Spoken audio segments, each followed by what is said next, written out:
오늘 설교는 좀 이렇게 스토리텔링으로 좀 하도록 하겠습니다. 아브라함은 모든 믿는 자들의 조상이 될 것이다, 하나님의 그런 약속을 받죠. 근데 그런 약속을 받은 이후에도 자식이 생기지 않았고, 그리고 100살이 되어서 아들 이삭을 낳게 됩니다. 그리고 그 이삭은 이방 여인을 아내로 맞이하지 않았고, 아브라함의 고향 땅에서 살고 있던 리브가라는 여인을 아브라함의 종이 가서 직접 데려와서 에서와 야곱 두 쌍둥이를 낳게 되지요. 이 두 쌍둥이는 엄마 뱃속에서부터 자리다툼을 하며 싸우게 됩니다. 태어나는 날 이 야곱은 자신이 먼저 나가야 하는데 그러지 못한 것이 속상한지 에서의 발꿈치를 잡고 엄마 뱃속에서 태어나기도 합니다. 태어나 보니까 이 두 쌍둥이의 성향이 너무도 달랐어요. 형인 에서는 굉장히 남성미가 물씬 풍기는 그러한 남자였어요. 심지어 몸엔 털도 많았고 주로 사냥을 하면서 사는 그런 거친 남자다운 그런 삶을 살았죠. 반면 야곱은 굉장히 또 여성적이었던 그런 느낌이 많았어요. 굉장히 조용했고, 그래서 어머니인 리브가와 함께 하는 시간이 많았어요. 그래서 아마 리브가는, 여기 뭐 엄마들 계시지만 이 야곱은 마치 딸처럼 생각하면서 그렇게 키우지 않았을까 하는 그런 생각이 듭니다. 당연히 리브가와 하는 시간이 많았겠죠. 그래서 에서는 아버지인 이삭의 사랑을 더 많이 받았고, 그리고 야곱은 어머니인 리브가의 사랑을 더 많이 받으면서 성장을 하게 됩니다. 그러다 보니까 어머니인 리브가는 에서가 받아야 할 장자로서의 그 축복을 야곱이 받기를 원했던 것 같아요. 아무래도 에서도 자기 자식이긴 하지만 그래도 야곱이 이쁜 짓을 많이 하니 그쪽으로 더 정이 갔겠죠. 어느 날 이삭은 자신의 삶이 다했다는 사실을 직감을 하게 되고 큰아들인 에서를 축복을 하려고 합니다. 그래서 그가 사냥해온 음식을 먹고 마음껏 하나님 앞에 이제 복을 빌려고 하게 되죠. 그래서 에서는 자신의 장기인 사냥을 하기 위해서 불이 나게 밖으로 나갑니다. 근데 이 모든 사실을 알게 된 이 리브가는 남편인 이삭을 속이기 위해서 철저하게 준비를 하게 되죠. 야곱에게 에서의 옷을 입힙니다. 그리고 염소의 가죽으로 손과 목과 이렇게 드러나는 피부에 털을 입히게 되죠. 왜냐하면 에서는 털이 많은 남자였기 때문입니다. 그리고 리브가가 직접 별미를 만들어서 야곱의 손에 들려서 마치 사냥을 하고 온 별미인 것처럼 들려보내게 되죠. 리브가는, 엄마는 이것이 자신이 할 수 있는 최선이라고 생각을 했을 거예요. 그렇죠? 물론 하나님께서는 야곱을 상속자로 이미 택하셨어요.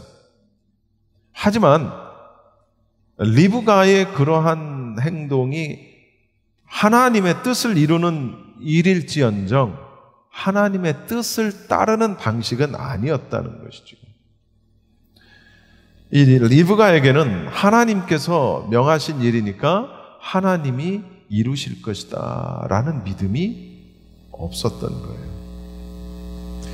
아브라함은 이삭을 바치라 했을 때 어떤 믿음을 가지고 갔어요? 이삭이 재물은 어디 있습니까? 라고 묻자 아브라함이 뭐라고 얘기해요? 아들아, 재물은 하나님이 준비하실 것이다. 거기서 이제 여호와 이레가 나오는 거거든요. 아브라함이 흠이 참 많은 사람이었어요. 창세기 역사를 이렇게 쭉 보면 아브라함은 사실은 굉장히 그 남자로서 자기 죽을까봐 자기 와이프를 누이라고 속이기도 하고, 굉장히 좀 남자로서, 남편으로서 비난받을 짓도 했고, 여러 어떤 옳지 못한 그런 일을 했어요. 그러나 하나님이 이삭을 옳게 보셨던 것은 이삭의 믿음이었다라는 것이죠. 근데 여기서 리브가는 그런 믿음이 없었다는 거예요. 하나님이 명하신 일이니까 하나님이 그분을 어떻게 해서든지 야곱이 복을 받게 하셨을 거라는 것이죠. 여러분, 우리가 하나님의 뜻을 이루는 결과를 이루는 일일지라도, 하나님의 뜻을 이루는 결과를 우리가 염두에 두었을지라도 그 방식과 과정 혹은 그 수단이 선하지 않으면 그것은 옳지 않다라는 거예요. 그것은 반드시 하나님의 책망을 받게 됩니다. 하나님의 선한 일이 우리의 불의한 수단과 우리의 불의한 방식 때문에 퇴색되지 않도록 주의해야 되는 게 너무나도 중요하다. 그래서 제가 몇 번이나 설교를 했었어요. 성경책 읽고 싶어서 양초를 훔쳐서는 안 된다. 그렇죠? 교회 재정이 부족해서 라스베가스에 가서 땡겨가지고 이걸로 교회 재정을 삼아야 되겠다. 안 된다는 것이죠. 그런데 야곱 역시 어머니인 리브가의 기질을 물려받았다고 할 수 있어요. 뭐냐면 아마 야곱이 마지못해서 어머니의 뜻을 따랐을까요? 그럴 것 같지 않아요.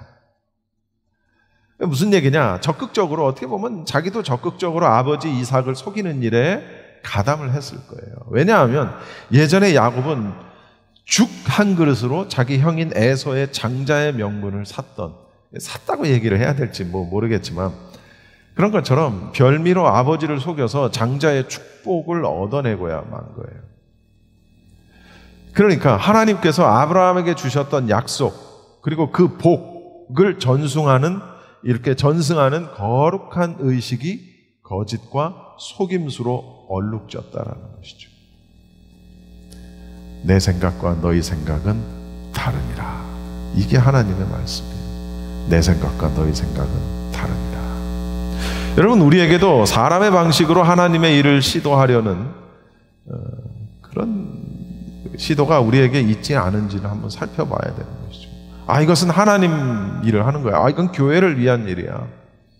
그런 명목하에 하나님의 방법이 아닌 사람의 방식으로 혹시 어떤 일을 하고 있지는 않은지 우리를 지켜봐야 된다는 것이죠. 자, 그리고 이제 오늘 본문, 여러분 읽으신 본문이 드디어 시작이 되는데 30절에서 33절까지 보게 되면, 제가 30절을 읽을게요. 2절 읽어주세요. 이삭이 야곱에게 축복하기를 마침에 야곱이 그의 아버지 이삭 앞에서 나가자. 이제 아버지인 이삭이 속아 넘어갔어요. 그리고 이제 야곱이 나갔어요. 복을 다 받고. 근데 그 다음에 이삭이 들어오는 거예요. 그의 형 에서가 사냥하여 돌아온지라.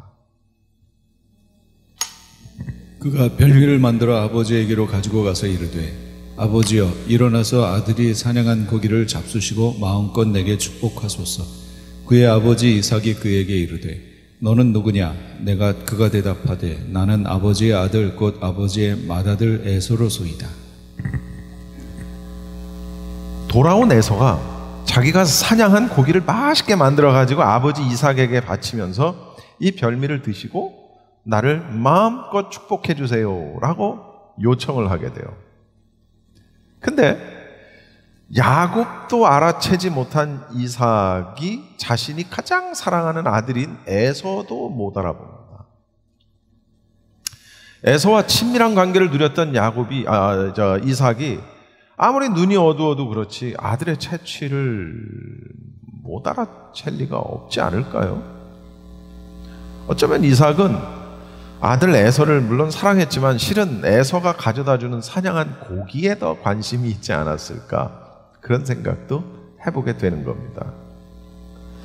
에서는 자신에게 장자의 복이 주어질 것이다 라는 사실을 추워도 의심하지 않았어요. 왜? 자기가 장자니까. 요만큼도 의심하지 않았어요. 그리고 더더군다나 아버지의 사랑을 독차지하는 맏아들이니까 마음껏 축복해달라라고 자신 있게 요구합니다. 너는 누구냐? 누구냐고 묻는 아버지. 예. 그 아버지의 물음에 자신이 저는 에서입니다 라고 밝히면서 복을 빌어달라고 당연하게 요구하는 에서의 모습. 그래서 우리는 한 가지 사실을 깨닫게 된다는 것이죠. 뭐냐면 하나님의 복을 당연하게 받을 수 있는 사람은 아무도 없다는 거예요. 할렐루야. 하나님의 복을 당연하게 받을 수 있는 사람은 아무도 없다. 그래서 우리가 이 찬양을 부르는 거예요. 내 삶에 당연한 것 하나도 없었던 것은 모든 것이 은혜였소. 여러분, 아까도 얘기했지만 에서는 자신이 죽 한 그릇에 장자의 명분을 팔았다는 사실을 까맣게 잊어버렸어요. 그리고 에서는 사실은 결혼을 했는데 헷 족속의 여인을 자신의 아내로 맞이합니다. 헷 족속이라는 얘기는 이방 여인이라는 얘기예요. 이방 여인인 헷 족속의 아내를 아내로 맞아서 하나님의 뜻을 거스르기까지 합니다. 여러분, 이미 에서는 복을 받을 명분을 잃은 지가 오래됐다는 거예요. 근데 이걸 전혀 깨닫지 못하는 거예요, 에서는. 그런데도 불구하고 자기가 복을 받을 수 있을 것이다라고 믿어 의심치 않았다는 것이죠. 그러나 아까도 얘기했지만 하나님의 복을 당연하게 받을 수 있는 사람은 있다 없다? 없다. 당연한 건 없다. 아브라함을 불러가지고 약속을 하신 것이 하나님의 주권이었던 것처럼 그 복을 계승할 상속자를 정하는 일도 하나님의 주권이라는 거예요. 에서가 장자였지만 그 장자에게 주어질 축복을 하나님이 주시지 않을 주권을 가지고 계시다는 거예요. 나는 내가 장자니까. 그러니까 이스라엘 사람들이 우리는 선민이니까. 근데 이제 이게 오늘날 우리에게 어떻게 되느냐? 나는 예정됐으니까. 그러니까 한 번 구원은 영원한 구원이지. 이렇게 나오는 거예요. 이게 전부 다 연결선상에 있는 거예요. 여러분, 우리에게 주어진 어떤 것이 설령 그것이 믿음이 됐든 그것이 헌신이든 혹은 그것이 종교적인 행위든 혹은 하나님의 백성이라는 지위든 이 모든 것들을 내가 당연한 것으로 여겨서는 안 된다라는 사실이죠. 당연한 건 단 한 가지도 없다. 자, 34절에서 36절을 볼게요. 34절 제가 읽겠습니다. 에서가 그의 아버지의 말을 듣고, 무슨 말을 듣고? 이미 야곱에게 복을 빌었다. 그래서 이 장자의 축복을 야곱이 받게 될 것이다. 에서가 그 아버지의 말을 듣고 소리를 내어서 울면서 아버지에게 이르되 내 아버지여 나에게 축복해 주소서 내게도 그리하소서 했더니 이삭이 이르되 내 아우가 와서 속여 내 복을 빼앗았도다. 에서가 이르되 그의 이름을 야곱이라 함이 합당치 아니하니까 그가 나를 속임이 이것이 두 번째니이다. 전에는 나의 장자의 명분을 빼앗고 이제는 내 복을 빼앗았나이다. 또 이르되 아버지께서 나를 위하여 빌 복을 남기지 아니하셨나이까? 자, 야곱이 복을 가로챈 것을 알게 된 에서는 이제 분노를 하게 되는 거예요. 자신의 몫이라고 철석같이 믿었던 복을 잃고는 억울한 나머지 통곡을 하는 거예요.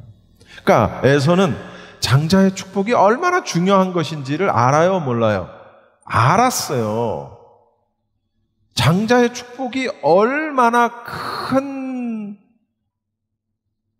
장자의 권위이며 그것이 자기 인생에 어떤 영향을 미친다는 걸 에서는 알았어요. 그러니까 통곡을 하며 우는 거예요. 알았지만 그걸 지킬 수 있게, 그걸 자신이 소유할 수 있도록 행동하지 못했던 것이죠. 그런데도 불구하고 에서는 아버지 이삭에게 그래도 나를 축복해달라고 울며 애원을 합니다. 뭐라고까지 얘기하냐면 자신을 위해서 빌 복을 조금이라도 남기지 않으셨습니까? 라고 지금 묻는 거예요. 복을 빌어달라고 절규하듯 요청을 하는 겁니다. 그리고 장자의 명분도, 장자의 복도 빼앗아가 버린 야곱에 대해서 에서는 원망하고 분노하게 되는 겁니다. 그러나 장자의 명분을 하찮게 여겨서 스스로 저버린 것도 자신이고, 헷 여인을 아내로 삼아 경솔히 행한 것도 자신이었는데 이걸 모르는 거예요. 여러분, 우리가 받은 큰 구원의 복을 소중하게 여기지 못하고 그에 합당한 삶을 살지 못하면 어떻게 돼요? 에서의 통곡 역시 우리의 것이 될 수 있다라는 사실을 알아야 합니다. 그래서 사도 바울은 뭐라고 얘기하냐면, 디모데서에 보면 믿음의 선한 싸움을 싸우라. 그리고 어떻게 하라? 너에게 주어진 영생을 쟁취하라. 우리말 성경에선 쟁취하라로 되어 있지만 원어에서는 그게 붙잡아라. 믿음의 선한 싸움을 싸우고 이겨서 너에게 주어진 구원의 영생을 붙잡아라. 그 얘기는 반대로 얘기하면 믿음의 선한 싸움을 싸우는데 졌으면 너에게 주어진 영생이 흘러가 버릴 수 있다 라는 거거든요.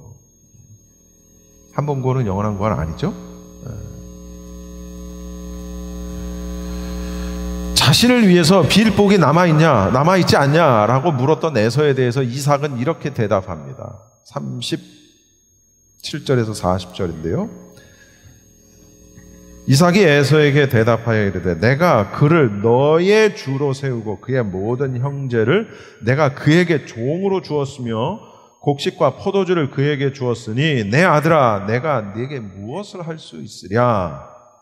에서가 아버지에게 이르되 내 아버지여, 아버지가 빌 복이 이 하나뿐이니까 내 아버지여 내게 축복하소서, 내게도 그리하소서 하고 소리를 높여 우니 그 아버지 이삭이 그에게 대답하여 이르되 내 주소는 땅의 기름짐에서 멀고 내리는 하늘 이슬에서 멀 것이며 너는 칼을 믿고 생활하겠고 네 아우를 섬길 것이며 네가 매임을 벗을 때에는 그 멍에를 네 목에서 떨쳐버리리라 하였더라.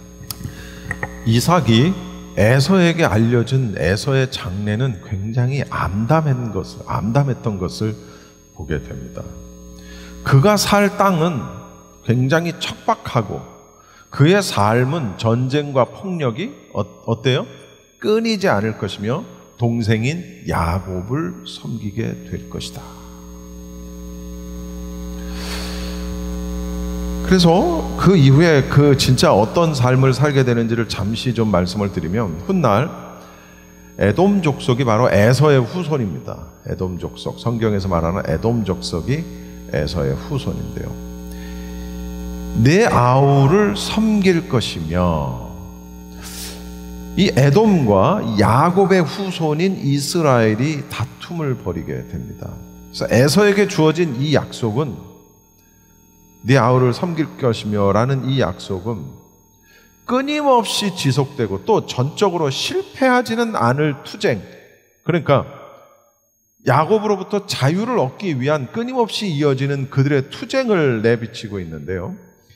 그 이후에 에돔의 역사는 어떻게 되냐면 정말 파란만장합니다. 이스라엘에 대한 예속, 이스라엘로부터의 반란, 그리고 에서에 의한 재정복, 이것이 반복됩니다. 그리고 오랜 세월 동안의 독립기간이 지나요.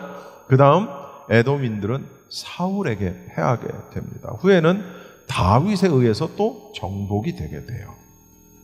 그리고 이제 솔로몬의 치하에서 그들은 반란을 시도를 합니다. 그러나 그 반란을 일으킨 여호람 시대까지 그들은 유다 왕국의 예속이 되게 됩니다. 그리고 다시 그들은 아마샤에게 정복을 당하고 우시아와 요담의 치하에서 종속된 채로 남아있고, 그리고 결국 나중에는 유다의 합병이 됩니다. 이것이 에서의 후손 에돔 족속의 역사가 돼요. 자, 우리는 이제 오늘 본문 이 말씀을 잘 생각해 보면 에서가 이제 아까 이제 무슨 영적으로 그의 뭐 장자의 명분을 팔았고 헷족속 여인과 결혼을 했고 하는 그런 실수도 있었으나, 그러나 이 에서가 그 가족들에게, 그 가족 형제들에게 한 잘못은 딱히 없었어요. 그렇죠? 사실은 어떻게 보면 에서의 잘못이라기보다는 리브가하고 야곱의 잘못이 훨씬 큽니다. 우리는 이 사실을 너무나도 심리학적으로 보지 않아도 너무나도 잘 알 수 있어요. 사실 따지고 보면 에서가 장자의 명분을 판 것도 야곱의 잔머리에 속아서 그렇게 된 거죠. 그죠? 그리고 어머니의 거짓에 의해서 피해를 보게 된 게 사실은 에서예요. 그렇다면 우리는 이런 생각을 하게 되는 거예요. 지금 얘기한 이 모든 이 과정들은 그럼 하나님이 연출하셨나? 그리고 리브가와 야곱은 이상한 변호사 우영우를 연기한 배우처럼 연기를 정말 잘한 것일까? 그런 생각을 해보게 된다는 것이죠. 이삭의 두 아들에 관한 그 이삭의 예고들은 정확하게 성취가 됩니다. 야곱 아까 에서는 아까 얘기한 대로 그렇게 됐고, 야곱은 축복을 받았잖아요. 축복받은 삶을 살게 돼요. 그러나 그랬다고 해서 이렇게 된다고 해서 야곱의 이러한 기만적인 행위에 대해서 이것을 하나님이 승인하셨다라는 의미는 아니라는 걸 우리는 알아야 됩니다. 그럼 그걸 어떻게 알 수 있느냐? 그 얘기를 하기 전에 하나님은 하나님의 어떤 뜻을 성취하시기 위해서 어떤 인간의 술책을 의지하지 않으신다는 거예요. 하나님은 기만 행위를 지정하신 게 아니라 연출하신 게 아니라 그걸 지배하셨다라는 표현이 더 정확한 표현입니다. 인간의 그런 것들을 지배하셨다. 기만 때문이 아니라 기만에도 불구하고 축복이 야곱에게 이르러 왔다. 부모와 사실은 아버지는 큰아들을, 어머니는 작은 아들을 편애하는 그 편애 부모, 그것도 옳지 않아요. 사실은 부모와 아들들이 모두 잘못에 빠졌고 그 결과 각자는 각기 나름대로 이제 고통을 겪게 돼요. 어떤 고통을 겪게 되냐? 기만을 행한 장본인들은 즉각적으로 그리고 영구적으로 분리돼 나갑니다. 첫 번째, 리브가는 사랑하는 아들 누구죠? 야곱. 나중에 에서의 어떤 그런 분노로부터 피신을 시키죠. 그 아버지의 집으로부터 이방 땅으로 보내게 됩니다. 자기 오빠의 집으로 보내게 되죠. 그리고 그를 다시는 못 보게 됩니다. 자신이 사랑하는 아들 야곱을 떠나보낸 뒤 다시는 못 보게 돼요. 얼마나 그리웠을까. 야곱은, 또 야곱 당사자는 형과 아버지에게 범한 죄 때문에 뭐요? 속였잖아요. 기만했잖아요. 그리고 그것 때문에 자기 외삼촌에게 가서 20년간의 유배 아닌 유배의 고통을 겪게 됩니다. 그 기간 자기도 반복적으로 기만당하고 고통을 겪습니다. 실망을 겪어요. 그리고 그는 빈털터리로 집을 나갔죠. 이삭은 야곱의 계략의 성공으로 인해서 여호와의 계시된 뜻에도 불구하고 에서를 계속적으로 선호한 징계를 받게 됩니다. 어떤 징계? 자신이 소홀히 했던 아들과 헤어져야 했어요. 야곱과. 그리고 자신이 그렇게 맹목적으로 아끼던 아들 이 에서의 불경건한 사례가 늘 이삭의 앞에 있었던 거예요. 괴로웠겠죠. 그리고 에서는 하나님과 종교적인 사물, 이 모든 이런 것들을 다 경멸했기 때문에 장자에게 마땅히 따라오는 가족의 지도권을 어떻게 됐어요? 영원히 빼앗기게 됩니다. 그러나 그럼에도 불구하고 인간의 계획과 인간의 어떤 모든 열정의 어떤 역작용을 통해서 하나님의 목적은 성취가 된다. 하나님의 뜻은 어떻게 해서든 이루어 나가시는 거예요. 그렇죠? 하나님은 선하신 분이에요. 하나님은 악을 기획하시지도 않고 악을 연출하시지도 않아요. 또한 우리에게 그런 걸 요구하시지도 않아요. 예, 내가 이걸 이렇게 해야 되는데 그러려면 아버지를 속여야 된단다. 이렇게 하시지 않는다는 거예요.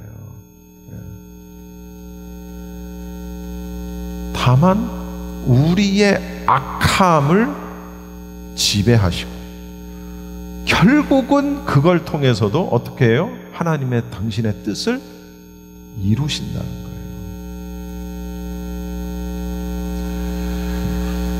오늘 우리는 이 말씀을 통해서 딱 두 가지만 잘 깨달으시면 돼요.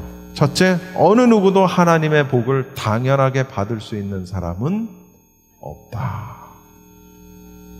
두 번째, 우리가 받은 큰 구원의 복을 소중히 여기지 못하고 그에 합당한 삶을 살지 못하면 에서의 통곡이 나의 통곡이 될 수도 있다. 뭐 덧붙여서 몇 가지를 더 한다면 우리가 하나님의 일을 계획하고 하나님의 뜻을 이루어 드린다는 명목하에 인간적인 술책과 어떤 기만과 거짓과 이런 것을 통해서 하나님의 뜻을 이루어 나갈 수는 없다. 물론 하나님은 그런 것조차도 지배하시면서 어떻게 해서든 하나님은 당신의 뜻을 이루어 나갈 것이지만 그렇게 한 우리는 그에 대한 징계를 받게 된다. 그것 때문에 하나님의 뜻이 무너지는 게 아니라 하나님은 그것조차도 지배하시고 하나님의 뜻을 기어코 이루시는데 그렇게 한 당사자, 내가 그렇게 했으니까 하나님의 뜻을 이뤘죠. No, 아니라는 거예요. 그래서 오늘 이 본문이 우리에게 주는 이러한 몇 가지 사실을 우리가 잘 깨닫고 어떠한 삶을 살아야 되겠는가라는 것을 우리가 깨닫는 저와 우리 여러분 모두가 다 되시기를 바랍니다. 기도하겠습니다.